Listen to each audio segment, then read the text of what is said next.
Maintenant que vous avez de bons objectifs, qu'est-ce qu'il faut faire?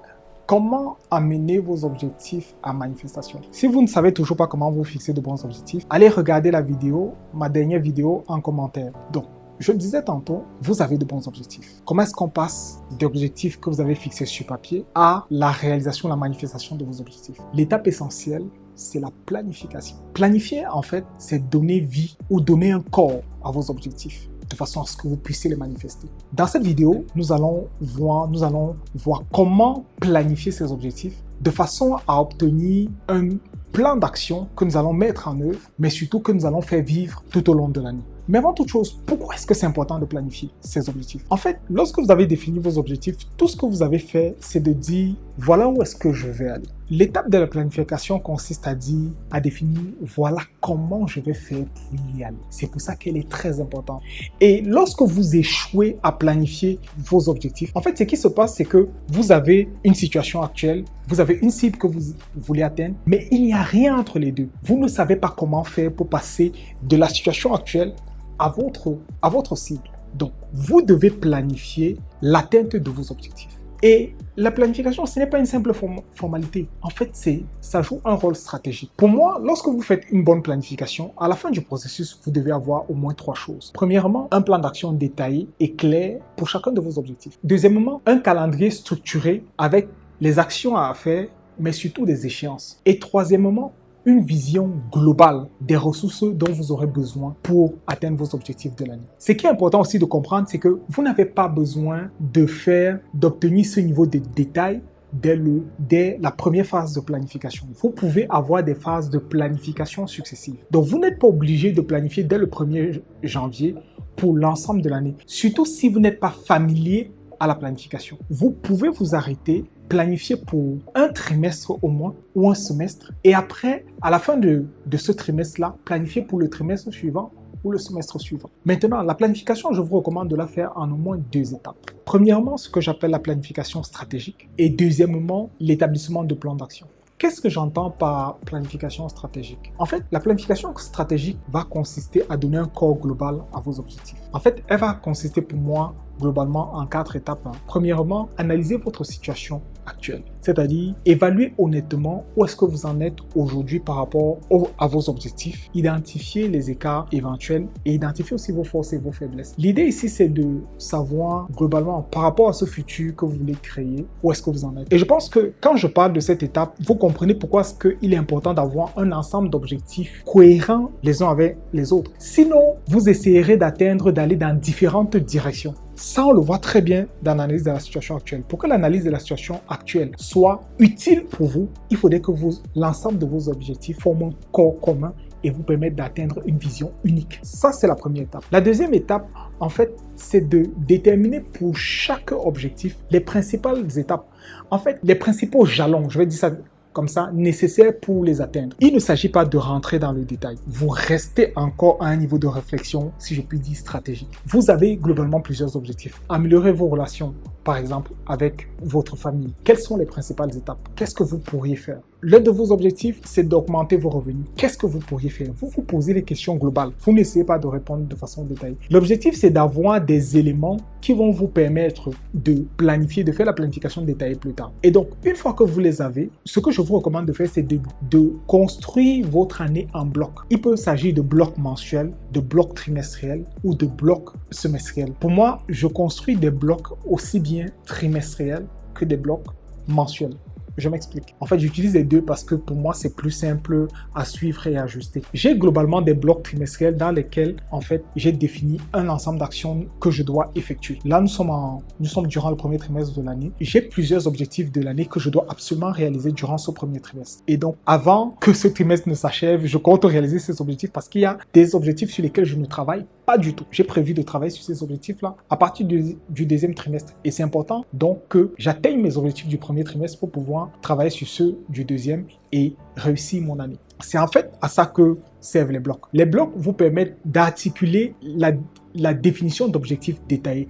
Les blocs aussi peuvent vous permettre de diviser votre année en fonction de contraintes que vous avez déjà. Je prends un exemple. Vous pouvez être étudiant Et donc, vous définissez des blocs qui correspondent à vos cycles d'études et à vos congés. Ça vous permettra de mettre dans ces blocs-là, de construire, votre calendrier d'atteinte de vos objectifs en considérant ces contraintes importantes que vous avez dans votre vie. Et donc, l'un des éléments que je mets dans mes blocs aujourd'hui, c'est principalement mon activité professionnelle parce que cette activité implique des réunions périodiques qui me prennent énormément de temps. Et donc, là, par exemple, je suis en train de faire des shootings et je vais m'arranger pour pour enregistrer l'ensemble de mes vidéos avant la fin du mois de mars, parce que je ne suis quasiment pas disponible pour enregistrer des vidéos en avril, ce que je suis en train de travailler. Et je travaille à ce moment-là à 200%.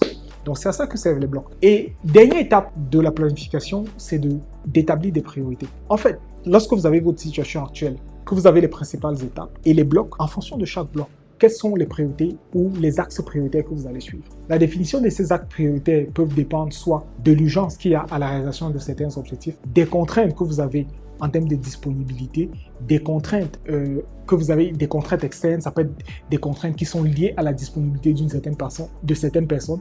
Il y a des examens, par exemple, ou des certifications que vous ne pouvez passer qu'une fois, 2 fois à l'année en fonction des cohortes qui sont organisées et ainsi de suite. Donc, c'est important de définir vos priorités. Avec ces éléments globaux, nous allons passer à la planification détaillée. L'objectif de la planification détaillée, c'est d'établir votre plan d'action. Donc, pour le faire, vous décomposez donc chaque objectif en tâches détaillées aussi spécifiques que vous pouvez le faire. Soyez le plus détaillé possible. Et ensuite, attribuez à chacune des actions ou à chacune des tâches un responsable. Vous ne serez pas toujours responsable des actions que vous avez effectuées pour l'atteinte de vos objectifs. Je prends un exemple.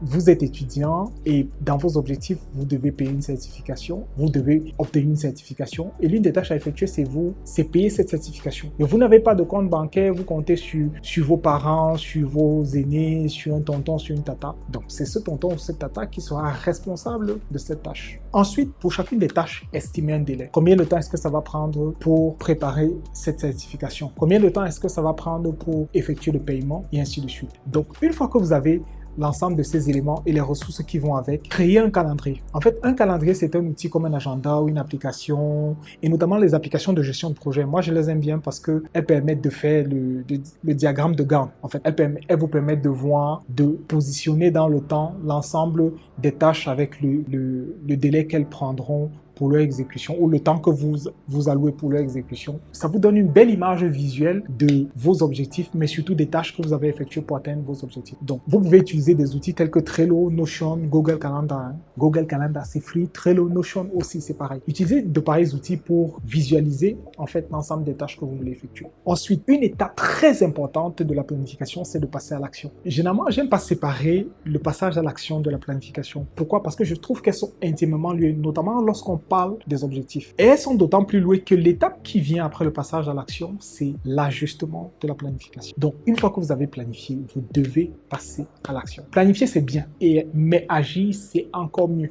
Je préfère généralement quelqu'un qui passe directement à l'action sans agir, plutôt que de quelqu'un qui va planifier et qui n'agira pas. Pourquoi? Parce que celui qui passe à l'action, même s'il n'agit pas, s'il est appliqué, s'il est régulier, il va atteindre ses objectifs. Donc, il vaut mieux, en tout cas, de mon point de vue, il vaut mieux passer à l'action sans planification que de planifier et ne pas passer à l'action. C'est une belle perte de temps. Donc, pourquoi, par contre, est-ce que les gens échouent à mettre en œuvre leur plan? C'est une question qu'on pourrait se poser. Ça, nous l'avons vu dans de précédentes vidéos. La première, c'est la peur de l'échec. Et si ça ne marche pas? J'ai envie de le dire, faites-le quand même. Vous avez déjà pris le temps de planifier, non? Passez à l'action. Qu'est-ce que vous avez encore à perdre? La pire des choses qui puissent se passer, c'est que ça ne marche pas. Et si ça marche, par contre, vous serez la personne la plus heureuse. Deuxièmement, c'est le perfectionnisme. Essayez d'attendre que toutes les conditions de température et de pression soient réunies. Je suis désolé, hein, ça n'arrive jamais. Ou alors, attendre que toutes les planètes soient alignées. Ça n'arrive jamais. Faites-le. N'attendez pas que tout soit parfait. Faites-le maintenant. Et la troisième raison que je voulais citer, c'est le manque de discipline. J'aime souvent dire, la discipline, c'est le fait de faire ce qu'on doit faire, même quand on ne le veut pas. Faites-le, que vous ayez envie ou pas.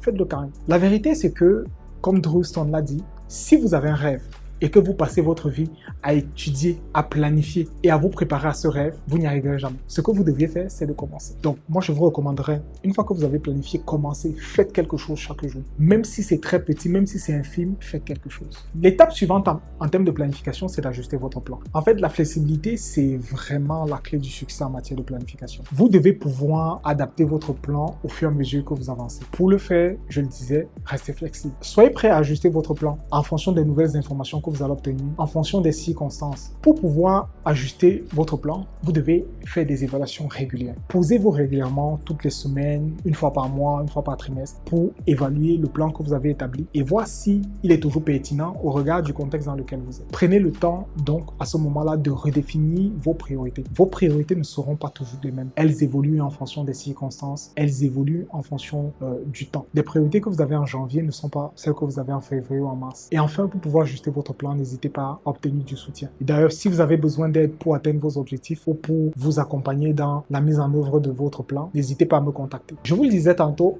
planifier, c'est prendre le contrôle sur son avenir. Vous n'avez donc plus d'excuses pour ne pas manifester ou pour ne pas atteindre vos objectifs. Vous n'avez plus d'excuses pour rester bloqué. Dites-moi en commentaire, quel est l'objectif sur lequel vous travaillez en ce moment et quel est le prochain pas que vous allez faire pour l'atteindre.